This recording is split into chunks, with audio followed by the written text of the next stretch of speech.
घर से इतनी दूर आना अच्छा लग रहा है ना? हाँ, बहुत ज्यादा। तो आज के बाद हम यहाँ अक्सर आया करेंगे, बल्कि सिर्फ यहाँ ही नहीं, और जगह भी जाएंगे,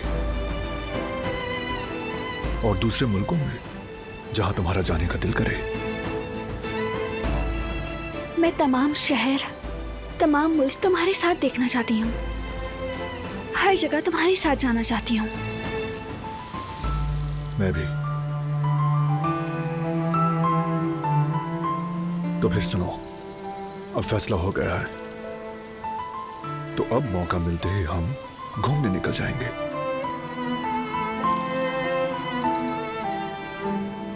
चलो और खाओ, बस एक निवाला लेकर छोड़ दिया। टाइम क्या हुआ है? अब समझा मैं, चचा को देखे बगैर मुतमईन नहीं होगी। ठीक है, जैसे ही खत्म करोगी निकल पड़ेंगे। अब खाओ। ठीक है, खा रही हूँ।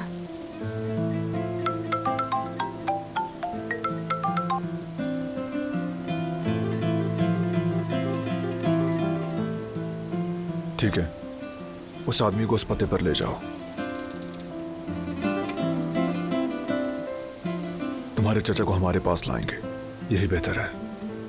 फिलहाल किसी को पता न चले। जैसा तुम्हें ठीक लगे।